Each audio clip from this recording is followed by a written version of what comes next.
البدع والأهواء، أهل البدع العقائدية وأهل البدع السياسية. نقول بيننا وبينكم السلف، بيننا وبينكم الكتب، كان فيقول البدع بيننا وبينكم. Bismillahirrahmanirrahim. Qala Asy-Syaikh Abdullah Al-Bassam rahimahullahu taala, faidah minal muttafaq alaih anna nabiyya Muhammadin sallallahu alaihi wasallam afdhalul khalq. Oh iya ya. Ada soalnya mana? Kenapa tergesa-gesa? Ya. Bismillahirrahmanirrahim. Qala al-Imam An-Nawawi rahimahullahu taala. Masih pembahasan tentang hadis apa itu? A'id bin Amr radhiyallahu anhu yang direndahkan oleh Ubaidullah ibnu Ziyad.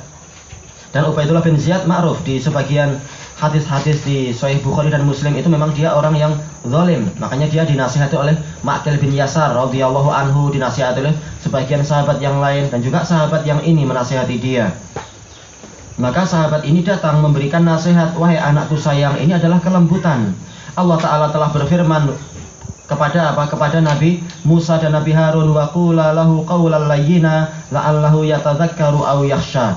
Dan ucapkanlah oleh kalian berdua kepada Fir'aun ucapan yang lembut, boleh jadi dia itu akan sadar atau dia merasa takut. Ini menunjukkan walaupun sejahat apapun orang itu, kita awal-awal nasihatnya adalah dengan kalimat-kalimat yang baik, boleh jadi hatinya menjadi baik. Jangan kita bersikap seperti Khawarij, langsung ada kesalahan sedikit dijatuhkan, langsung dicaci maki, langsung dilaknat, langsung diyakini orang ini nggak ada kebaikan sama sekali. Jangan demikian. Insya Allah umat ini, walaupun selama dia masih orang Islam, tidak ada yang lebih jelek daripada Fir'aun atau sampai setingkat Fir'aun, tidak ada secara umumnya.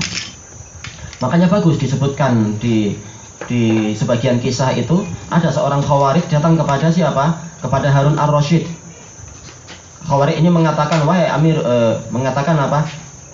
Saya ingin menasihati Anda dengan nasihat yang keras. Maka beliau mengatakan, engkau tidak lebih baik daripada Musa dan Harun, dan aku tidaklah lebih jahat daripada Fir'aun. Sementara Allah Ta'ala berfirman, ucapkanlah oleh kalian berdua ucapan yang lembut kepada Fir'aun. Terus dia bilang, oh ya betul. Baik. Maka seperti ini yang dilakukan oleh sahabat Rasulullah ini. Walaupun tahu ini Ubaidullah bin Ziyad ini sangat jahat, tapi beliau memulai dakwahnya dengan kalimat yang baik. Ai bunayya, bukan ai beni. Sebagian kan mengatakan wahai anakku. Tapi ini bunayya, ini adalah bentuk apa? Bentuk kasih sayang, pakai tasghir untuk tarahum. Wahai anakku sayang. Inni sami'tu Rasulullah sallallahu alaihi wasallam yaqul. Menunjukkan apa? Beliau di dalam nasihatnya ini, beliau berdasarkan dengan dalil, berdasarkan dengan kalam Rasulullah SAW, bukan hasil pendapat sendiri, hasil perasaan sendiri, atau pemikiran dan politik sendiri, bukan. Saya cuma menyampaikan sabda Nabi kita semua. Apa itu? Inna syarrar ri'ai al-hutamah. Sesungguhnya pemimpin, penggembala yang paling buruk adalah yang bengis dan kejam. Kemudian apa? Fa iyyaka an takuna minhum. Maka hindarkan dirimu, jangan sampai engkau menjadi termasuk dari kalangan mereka. Ini pun kalimat yang halus, tidak langsung mengatakan engkau jahat, engkau zalim.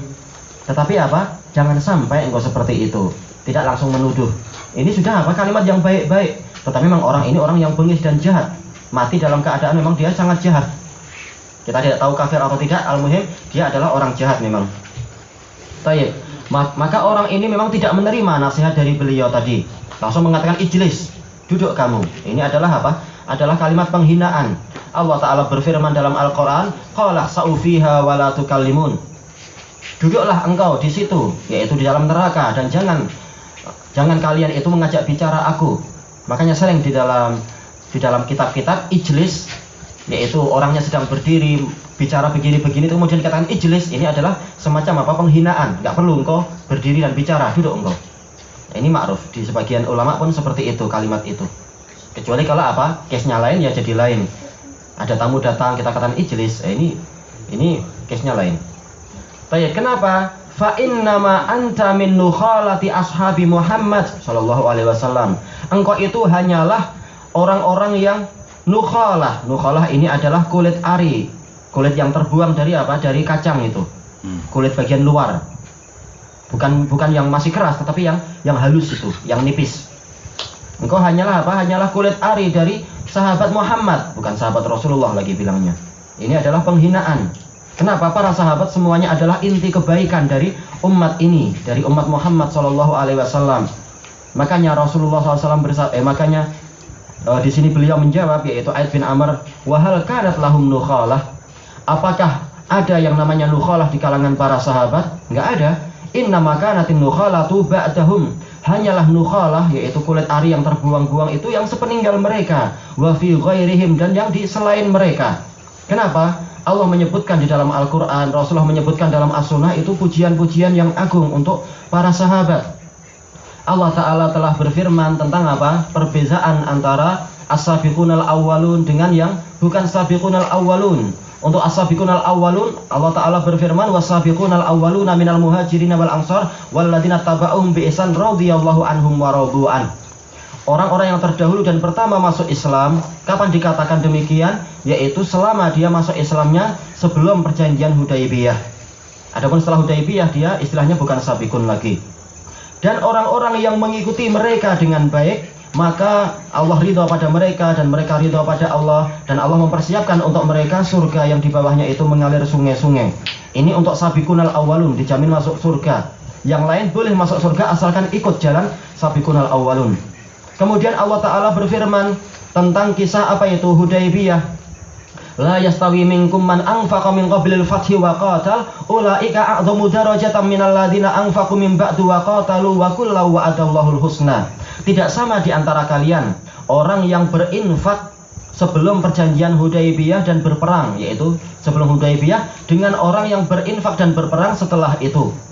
Jadi derajatnya tidak sama. Itu pun Allah Ta'ala berfirman, wa kullu wa'adallahu husna. Semuanya Allah janjikan masuk surga.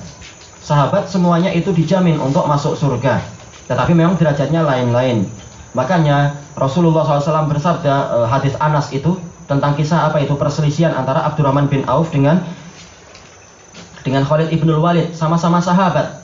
Tapi ketika Khalid bin Walid mencaci Abdurrahman bin Auf, Rasulullah bersabda, la tasubbu ashabi walladzi nafsi biyadihi law anfaqa ahaduhum law anfaqa ahadakum misla uhudin dahaban ma balagha mudda ahadihim wala nasifah. Jangan kalian mencaci sahabatku. Demi zat yang jiwaku ada di tangannya, kalau salah seorang dari kalian itu menginfakkan satu gunung Uhud emas, niscaya itu tidak setara, tidak sepadan dengan satu mud dari salah seorang mereka ataupun setengah mudnya. Betul-betul derajat yang luar biasa jauh antara apa? Antara Abdurrahman bin Auf dengan Khalid ibnul Walid. Sekedar infak Abdurrahman bin Auf satu mud atau setengah mud itu tidak mungkin ditandingi oleh Khalid ibnul Walid walaupun infak satu gunung Uhud emas. Itu baru apa? Di antara sahabat saja tingkatannya sudah jauh. Bagaimana dengan yang bukan sahabat? Makanya memang apa? Tidak layak untuk apa kita menghina para sahabat dan seterusnya. Maka tidak ada yang namanya nukhalah. Para sahabat, keberadaan mereka itu adalah sebab terjaganya umat ini. Sebagaimana dalam hadis Muslim, hadis yang diriwayatkan oleh Imam Muslim dari siapa? Dari Abi Musa al-Asy'ari radhiyallahu anhu, yang Rasulullah sallallahu alaihi wasallam yang beliau mengatakan sholaina ma'a Rasulillah sallallahu alaihi wasallam sholatal maghrib summa jalasna wa qulna law nusolli law jalasna law najlisu hatta nusolli ma'a Rasulillah sallallahu alaihi wasallam al-isya. Kami pernah sholat maghrib bersama Rasulullah SAW, kemudian kami duduk-duduk. Kemudian kami berkata kepada kawan-kawan kami, sebaiknya kita duduk di sini sampai kita sholat bersama Rasulullah sholat isya. Fakharaja alaina Rasulullah SAW wa qala ma ziltum hahuna. Kemudian Rasulullah keluar menemui kami dan bertanya, kalian masih di sini? Maka para sahabat mengatakan itu tadi. Kemudian Rasulullah mengatakan, ahsantum au asabatum. Rasulullah mengatakan, bagus kalian. Atau Rasulullah mengatakan apa? Kalian benar. Summa nadhara ila sama wa kana katsiran ma yarfa'u ra'sahu ila sama. Kemudian Rasulullah melihat ke langit dan sering beliau itu melihat ke langit.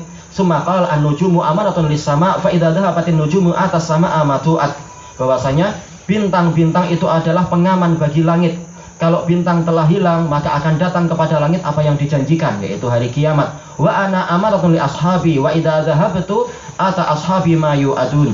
Aku adalah pengaman para sahabatku. Kalau aku telah hilang, maka akan datang kepada sahabatku apa yang dijanjikan. Berbagai macam apa? Perselisihan.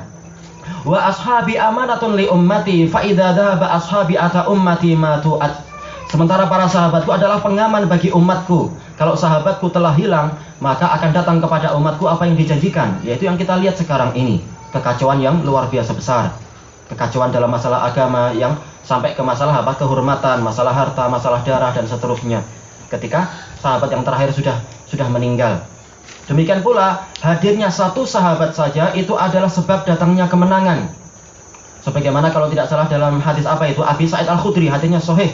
Rasulullah SAW bersabda, "Yub'asu ba'sun fayuqal hal fikum man ra'a Muhammadan sallallahu alaihi wasallam fawujida rajulun fa futiha alaihim." Diutus suatu utusan pasukan perang, kemudian ada yang bertanya, apakah di antara kalian ada yang pernah melihat Muhammad sallallahu alaihi wasallam? Ternyata ada satu orang, maka Allah memberikan kemenangan kepada mereka. Summa bu'isa ba'sun fasu'il hal fikum man ra'a Muhammadan sallallahu alaihi wasallam. Kemudian diutus lagi pasukan perang di zaman setelah itu. Kemudian ditanyakan, apakah ada di antara kalian orang yang pernah melihat Rasulullah, yaitu tabi'in?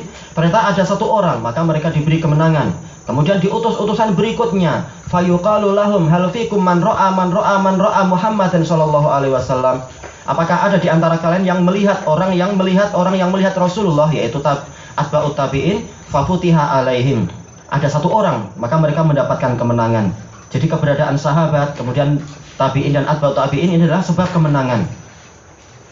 Adapun setelah itu maka kita lihat seperti sekarang ini, senjata semakin modern, teknologi semakin hebat, cara tempur juga semakin canggih. Ternyata satu langkah pun kita tidak mampu untuk meluaskan wilayah. Karena sebab-sebab kemenangan tidak ada. Itu menunjukkan keberkahan adalah kalau kita kembali kepada ajaran para sahabat Rasulullah SAW, karena ajaran mereka yang dijamin oleh Allah kebenarannya. Kalau sahabat berselisih, kita cari mana yang lebih kuat dengan dalil, salah satu pasti lebih benar. Tayyib ilahuna wallahu a'lam. Cuma sebentar, sahihnya di sini apa? Di sini Aid bin Amr beliau datang kepada pemerintah yang zalim dan memberikan nasihat. Memang bagi yang mampu maka dia perlu menjalankan ini dan harus menjalankan ini. Yang tidak mampu maka dia berdakwah semampunya. Karena sebagaimana diriwayatkan di dalam Ashabus Sunan, hadisnya sahih, yaitu ada seseorang tanya kepada Rasulullah SAW. Ini hadis Thariq bin Syihab radhiyallahu anhu. Bertanya, ya Rasulullah, ayu jihadin afdal? Wahai Rasulullah, jihad apa yang paling utama? Qal kalimatul haq inda sultanin jair. Ucapan yang benar di hadapan penguasa yang jahat. Ini termasuk jihad yang paling kuat, paling besar. Tayyib ilahuna wallahu a'lam.